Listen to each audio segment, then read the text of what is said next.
Welcome to Day and Night News Prime Debate. A special bill has been drafted to counter sexual offences against children. Child-friendly provisions in the new draft have been introduced as a step towards developing child jurisprudence in India. However, a contentious clause in the draft has raised many eyebrows. The clause decriminalizes non-penetrative consensual sex between minors. Tonight on Prime Debate, we try to find out whether the bill is in the right direction.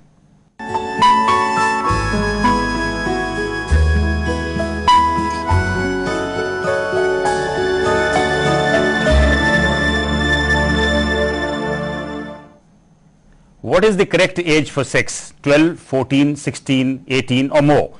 Is India prepared for debating the right age for sex for its children? Educationalists, parents, child psychiatrists are all divided. There are more questions than answers. In a contentious proposal, the National Commission for the Protection of Child Rights, in its draft for the Protection of Children from Sexual Offences Bill, has recommended any consensual non-penetrative sexual act is not an offence when engaged in between two children over 12 years of age. In this case, the age difference between the two shouldn't be more than 2 years. It also said that any consensual sexual act is not an offence when engaged between two persons over 14 years of age and the age gap between them shouldn't be more than 3 years.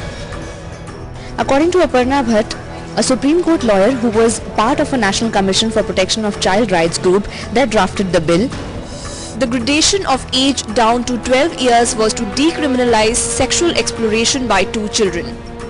However, there are not many takers for the jurisdiction put forth in support of the draft. This provision has sparked an outrage. There is no need of a new law to make sexual acts between children permissible. In the name of decriminalizing, you can't keep sexual acts between children out of the notice of authorities. Investigators will be confused by this law. This will dilute the objective of protecting children. I am not aware of this bill. 12 years is anyway not a proper age for sexual act. To discuss this issue, we are joined in the studios by Dr. Kamal Preet, an assistant professor in DAV College, Chandigarh, R.S. Ghumman, an IPS officer who is SP operations in Chandigarh, Aman Sidhu, principal of Strawberry Fields World School in Chandigarh, and Ranjit Malhotra, an advocate of the Punjab and Haryana High Court. Welcome to the studio. Mr. Ghumman, I'd like to start with you. Since the Indian Penal Code is not very explicit on incidents of child sexual abuse, so do you think this new bill is a step in the right direction? Fundu Sahab, मैं समझदा भी ये जिहड़ा bill है ते right direction च क्योंकि IPC 1861 च बनी सी जी. With the change of times, with the availability of internet, बच्चों ने मन दे उत्ते sex प्रति impressions, the curiosity to explore certain things जी बहुत ज़्यादा बढ़ गई है. ਅਸੀਂ ਇਸ ਦੀਆਂ ਧਾਰਾਵਾਂ ਦੇ ਬਾਰੇ ਵੱਖ-ਵੱਖ ਵਿਚਾਰ ਰੱਖ ਸਕਦੇ ਹਾਂ, ਜਿਵੇਂ ਆਲਰੇਡੀ ਤੁਸੀਂ ਕਿਹਾ ਵੀ ਸਾਈਕੈਟ੍ਰਿਸਟ ਤੇ ਐਜੂਕੇਸ਼ਨਲਿਸਟ ਤੇ ਅਲੱਗ-ਅਲੱਗ ਵਿਚਾਰ ਨੇ, ਪਰ ਡੈਫੀਨਿਟਲੀ ਇਹ ਬਿੱਲ ਜਿਹੜਾ ਹੈ ਬੱਚਿਆਂ ਦੇ ਇੱਕ ਬਿਹੇਵੀਅਰ ਨੂੰ ਜਾਂ ਇੱਕ ਐਕਟ ਨੂੰ ਐਡਰੈਸ ਕਰਨ ਦਾ ਇੱਕ ਕੋਸ਼ਿਸ਼ ਹੈ. ਇਹ ਇੰਨੇ ਸਾਲ ਕਿਉਂ ਲੱਗੇ? ਵੇਖੋ 60-65 ਸਾਲ ਹੋ ਗਏ ਆਜ਼ਾਦੀ ਨੂੰ ਔਰ ਹੁਣ ਤੱਕ ਕਿਸੇ ਨੇ ਸੋਚਿਆ ਹੀ ਨਹੀਂ ਇਸ ਬੜੇ ਇੰਪੋਰਟੈਂਟ ਇਸ਼ੂ ਬਾਰੇ, ਜਾਂ ਤੁਹਾਨੂੰ ਲੱਗਦਾ ਕਿ ਹੁਣੇ ਹੀ ਇਹ ਇਸ਼ੂ ਜਿਹੜਾ ਇੰਨਾ ਇੰਪੋਰਟੈਂਟ ਹੋਇਆ ਬਣਿਆ? संधू साहब कई बारी कई चीज़ा किसी वक्त ना आउंदियां ने. निठारी किलिंग्स होईयां उहदे जदों 38 बच्चों का ये पता लग्या गायब होकर उन्होंने सैक्सुअल एक्सप्लॉइट किया गया, तो उहदे विच एक इशू आ गया जिहड़ा कि इंटैलेक्चुअल्स नूं और साडे जिहड़े ज्यूरिस्ट ने या लायर कम्युनिटी है उन्होंने माइंड दे विच आ गया भी this issue needs to. What do you think are the lacunas in the existing laws? See, as such, first of all, the government needs to be more sensitive to children's issues. You see, as such, we do not have any consolidated children's legislation. You see, we have acceded to so many international conventions, but then we need enabling domestic legislation. We need a central authority. We need a nodal authority. Now, as you would know, like we've got the Commission for Children's Protection Right for the year 2005. It provides for setting up a national commission which is functioning very effectively in Delhi. It provides for setting up state commissions and courts. Sadly and regrettably, we do not have a children's commission either in Punjab, Haryana, UT, and neither do we have children's courts. So you mean like we have the Human Rights Commission, you need a separate commission for children? Absolutely. It's provided by an enactment enacted by the government of India. in the year 2005. That's a very interesting point you raised. Dr. Kamalpreet, now you are a newspaper columnist. You've been writing on various social issues. Do you feel as strongly as Mr. Malhotra that on children's issues you actually need special commissions? Yes, we need separate commissions, and because the children are very sensitive, they are growing up with a lot of exposure. They have relatives coming from abroad, they have internet, and I agree with Mr. Ghumman that because of the internet and because of the literature available to the children, they're not reading a lot, but they're reading this literature, this kind of literature a lot. Now, I feel that yes, curiosity level has increased. What do you think, Ms. Sidhu? You are a school principal, and I'm sure all these issues are of deep concern to you. Tell us, the existing laws you think are not good enough? I mean, we had another law which was made, I think, about 5 years ago. I definitely think this is the need of the hour, most definitely. There needs to be something specifically towards the children of this country. Regardless, I mean, the fact that they are sensitive, we are responsible for them, that's one aspect. Secondly, they make up more than half the population of this country. They really need to be taken care of. They are not able to make all these decisions. They need to be looked after. You grown up in England, most of your, I think you were born, you brought up there. Are the laws any different there for children? It's hugely different. But the thing is, the laws are on one side, but the society is geared up to looking after those children. They are a lot more sensitive towards the needs of children and how they need to be protected, something that you mentioned earlier. And you see, if I may chip in, what happens is the judges, the court staff are very, very sensitive to children's needs. You have exclusive special children's courts. I remember last year I went to a very big international family law conference in Cape Town, and we had one of these senior judges who's heading a children's court in London. He says, I was hearing a case relating to a particular child where the parents had split and there were lots of issues. He says, first of all, I don't have a courtroom.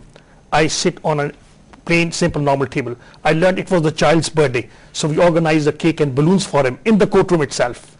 So if you have designated courts, commissions, we need to be sensitive to children's issues, sensitive stuff. You see, now crimes or alleged crimes of this kind or children's issues can't be dealt by a regular magistrate. You need that special environment, very sensitive people. So even the judges who deal with such cases, they need a different kind of training, you mean? Absolutely. You have to be. I think in India we have failed as a neighborhood. You know, that is why we had the Nithari case. Abroad, if you go and your children are playing in the park, the adults may not talk to each other. But when it comes to children, you know, if one parent is standing there looking after his child or her child, he will be responsible for all the children. Exactly. Right? In India, we are failing. You know, in abroad, they may, once they go into their homes, they may just think about themselves, but still, they are there to hear the scream of a child or a woman nearby, and they take action. You know, they call the police. Maybe it's administrative reforms, which of course every Indian wants. I think primarily, I think the sensitivity to these issues are not there. So, Mr. Sidhu, to that extent, I think this kind of a bill must be music to your ears, because you've grown up in a different environment, and all this was missing in India. Exactly. I've often asked myself that question, that should I see something, because I'm dealing with so many children, who do I go to? I actually don't know. I have not received any training from the local administration to say, Aman, if something goes wrong, or if you notice something, you're suspicious of something, this is the person you contact. This is how you can go about it, that there's a safe place to send that child to.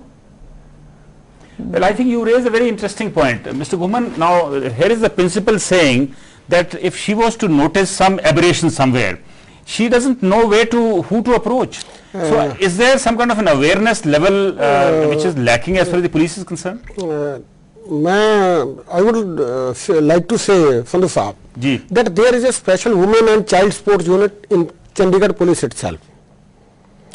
Maybe I think it is some lapse on our part or some communication gap. Is this cell reaching out to various schools? Yes. That's what she is indicating. In fact, we are planning in the February itself. We are addressing 4 schools, and then we are going to JJ clusters. We can say Juggi Jopadi clusters. Okay. Because the problem I see with a child is not only sexual. The child, a girl from 7 to 12, 13 years age, or boy from 7 to 12 years, he is missing. Without any reason. Yes. And you don't know whether the person is that child is taken for prostitution, for begging, for house service, or for some, or maybe two children are just exploring each other. That's all. Some transplant of kidneys type.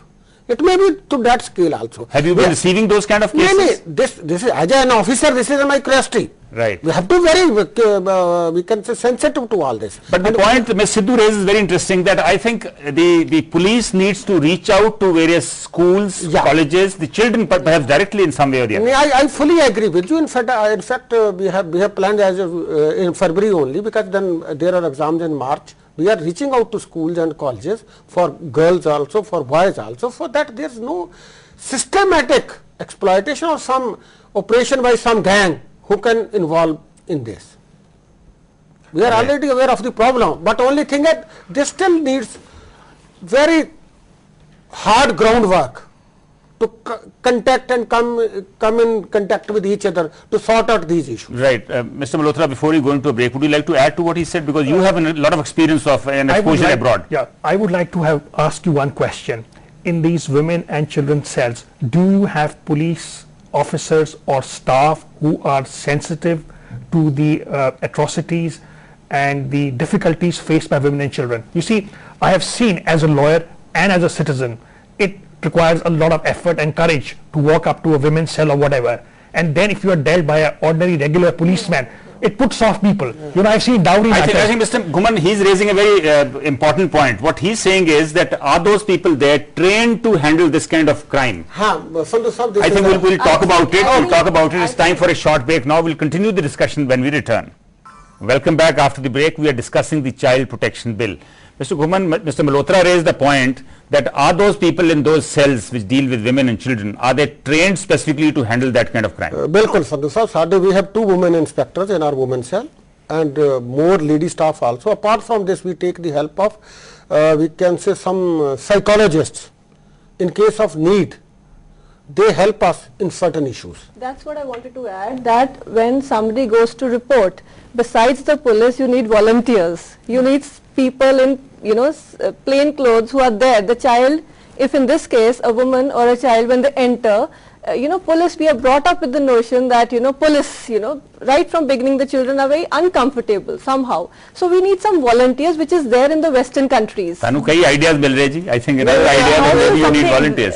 Yes, another thing that since you're doing this drive in February is that you take the police officers, a point that you've raised, and these women to go to the schools and break that misconception that this is a friendly person, they will help me when I'm in trouble.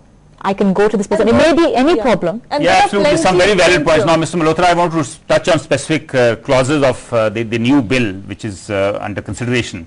Now, the bill expands the definition of incestuous sexual assaults to include not just parents, but all those related to the child in some way, which would even include children.